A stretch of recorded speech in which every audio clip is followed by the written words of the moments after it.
Shalom Habarim. Shalom Rosh Tiferet Habarim. And greetings and welcome, guests, friends, visitors, everybody.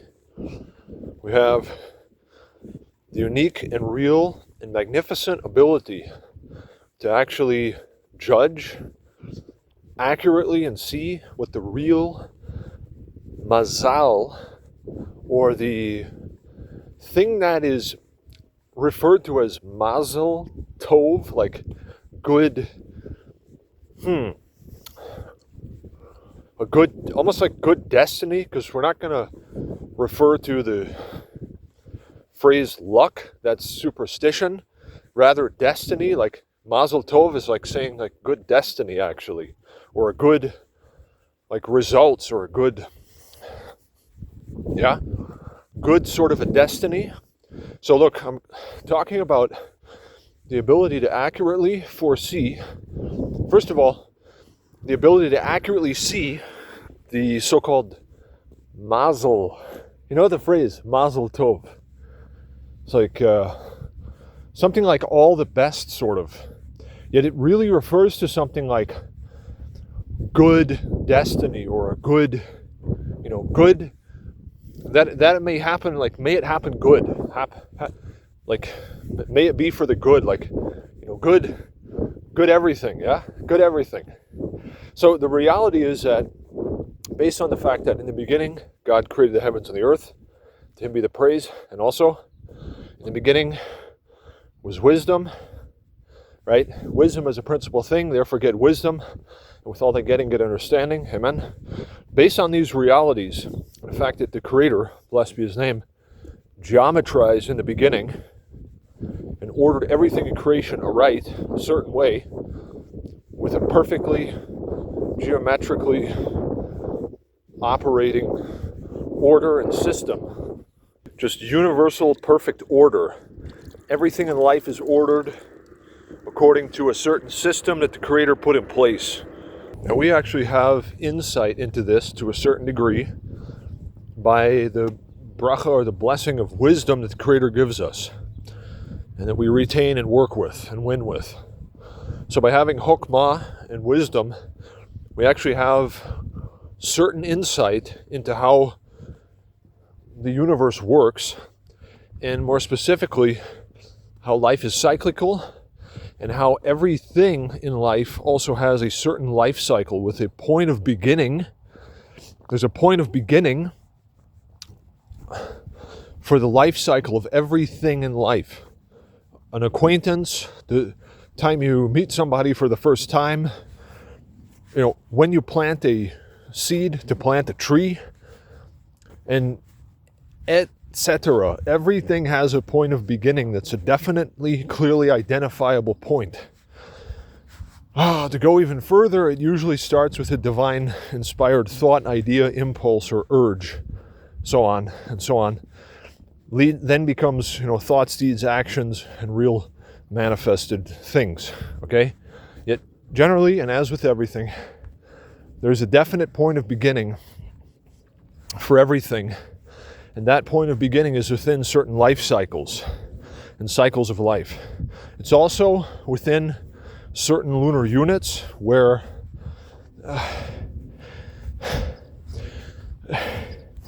there is always a certain energetic state that the energy that powers the universe goes through systematically and cyclically is in, and it's either negative, neutral, or positive, essentially. Now, everything that has a life cycle, everything in life that has a life cycle, as everything that is, everything there is has a life cycle, and the point of beginning begins in a certain set of life cycles.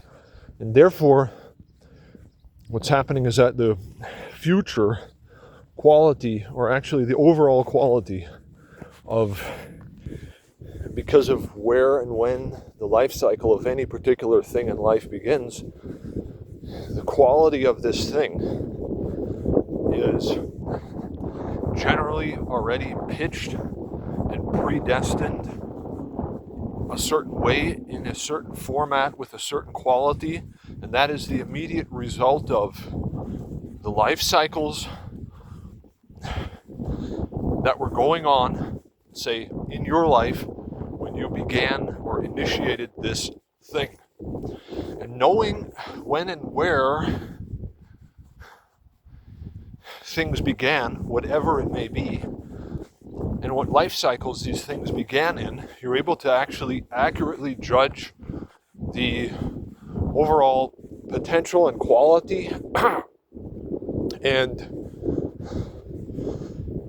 the destiny of any particular thing, because you know when and where it was created and what type of quality it has, how much potential it has, and how it's basically going to go on. And now I just have a blitz of a divine inspired illuminating thought that says it also is very much related to the lunar cycle, because everything that goes on in life, as I speak right now, for example, the moon was full on the 3rd of March 2026 at about we had a full moon recently on the 3rd of March. Now it's the 9th of March? Okay, great. So what's happening is that actually what's happening overall, although there's always positive life support and life force and providence at work and operating and also resting, and there's always life force and positive charge going on to a certain degree, yet generally what's happening right now is that everything energetically in terms of volume, amplitude, and like mass and potential and like level of vibration and just the fullness of everything that's going on is currently in a decreasing state right now. From the point of the previous full moon, where the basically the energy that powers the universe systematically and goes through identifiable cycles in this heavens and earth plane, earth human life activity reality here, right, had reached a standard positive maximum level as per the most recent full moon. And now, since the most recent full moon, everything is in a state of very, very gradual decreasing in mass, volume, intensity, and so on, till the point of the next new moon. And then after the point of the next new moon, everything begins to increase again from a standard minimum level of volume, mass, amplitude, and like standard minimum, right? A standard minimum sort of a charge in creation starts to increase again for about 14 days till the point of the next full moon again. So that's going on. The lunar cycle from new moon to full moon, from full moon to new moon, is indicating to us that there's a constant and a permanent decrease. So right now there's a decrease happening.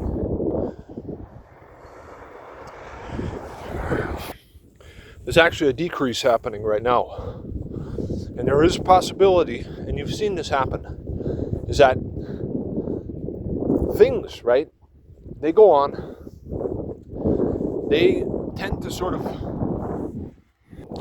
everything that goes on, everything that starts somewhere, that increases to become something and results in something, or decreases and then basically results in like this thing having passed or whatever, is heavily regulated by the lunar cycle, and how that has an immediate, right? And so basically it's all very heavily regulated and indicated and identifiable as to what will become of it or won't, based on the lunar cycles and the resulting sort of a visibly intelligible and legible way that the energy that powers this universe goes through these phases, increases to a standard maximum, decreases to a standard minimum, and so on and so forth. And now, when I say what will become of it, look, see, if I say what will become of it, see, it's also the case that at the same time, what will become of it is what you make of it. So the life cycle of a particular thing, based on where it began, the end result of it, okay, hold on. The life cycle of a thing where it began predestines and determines the entire quality of the thing. Basically either negative, neutral, or positive. And then this is all sort of regulated and heavily regulated by the lunar cycles and the energetic increase and decrease that goes on all the time. And then, in addition to that, at the same time, there is also the ability that you have as a master of your life and destiny to determine what becomes of something. We've seen that things can even be revived after they apparently have passed, even human beings. This has happened in history. How much more then can you accomplish an objective over a couple of moons, so to say? It's possible. You just have to keep at it. Yet generally, though, and here's the thing, is that the overall quality of it, whether you even actually keep it alive and working and so on, all is heavily regulated by the lunar cycles too. So here's okay, I will just go ahead and paint the ideal picture now. The ideal picture, my friends, is this.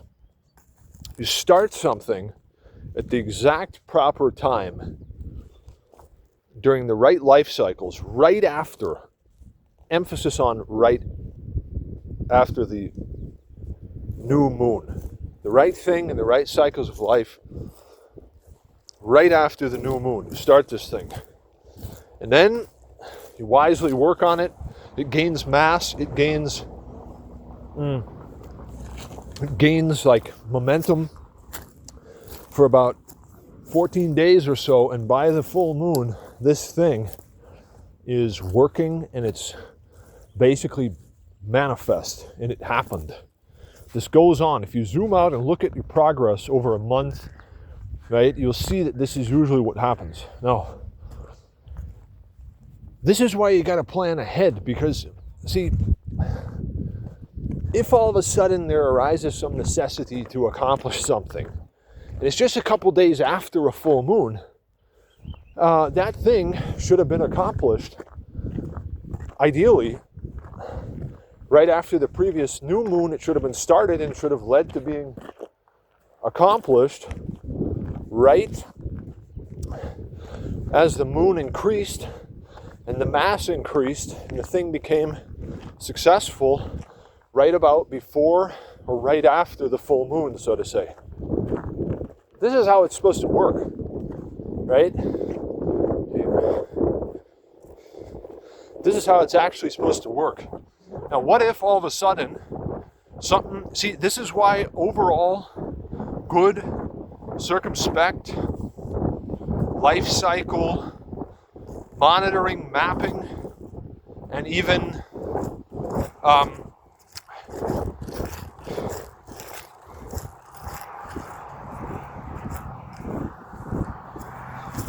because all the time, right, as we speak, we should have circumspect monitoring, navigating, and planning with a clear overview of the life cycles that we're in and the ones that are coming.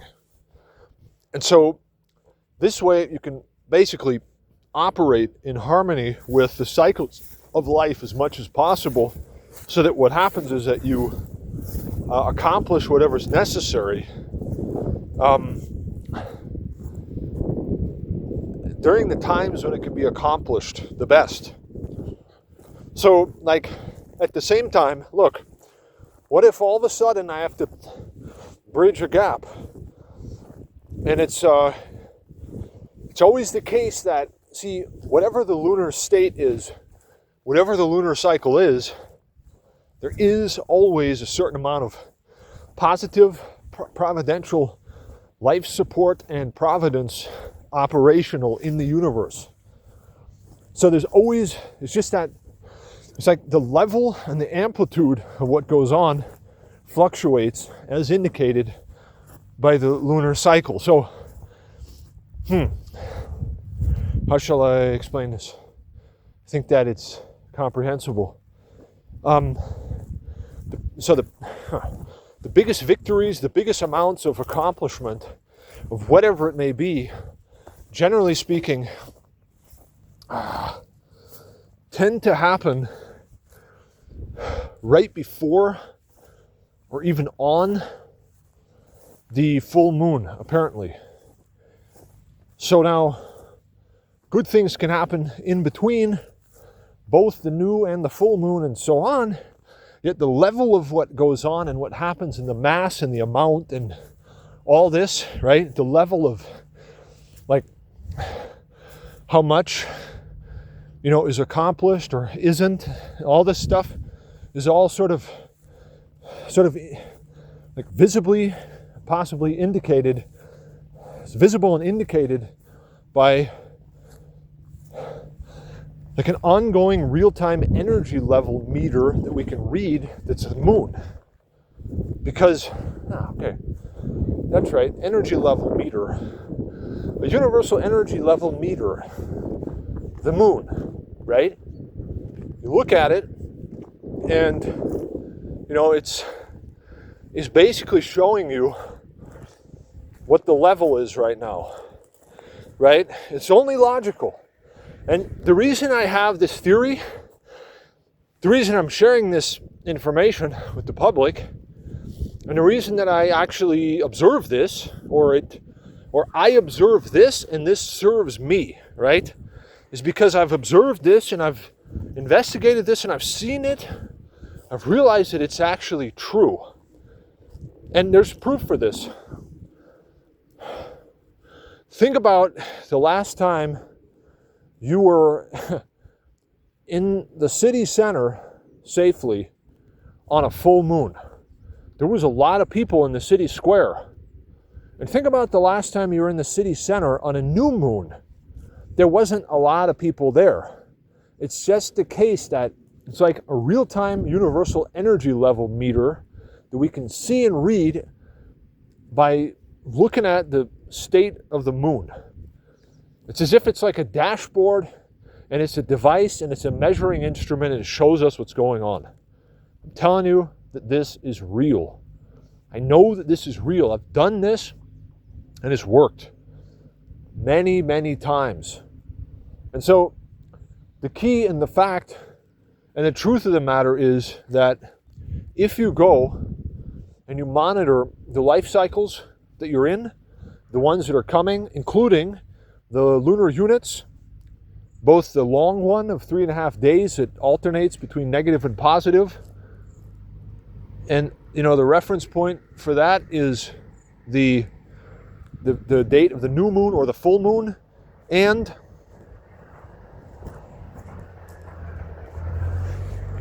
if you go and you monitor the short lunar unit of the tides, right? Pay attention to these lunar units and how they work.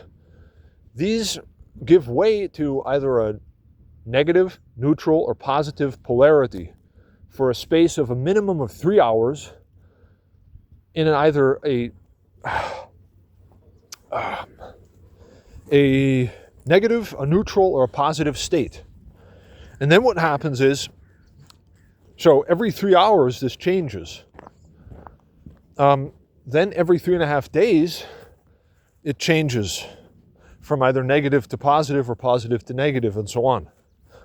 So at all times what's actually happening is that if we pay attention closely to important things, before we even start paying attention to important things, we got to start to be able to determine the important things that actually that we make happen. Not even what happens, but what we make happen. Okay, that's the ideal. Secondarily, there's the opportunity and the ability to guide everything that happens, right? So you're guiding what goes on and utilize wisdom, pay close attention to the life cycles you're in and the ones that are coming to accomplish certain legitimate objectives. Yet, the best thing is to have a total overview of the life cycles you're in, the lunar units, and the ones coming. Because then you can position and coordinate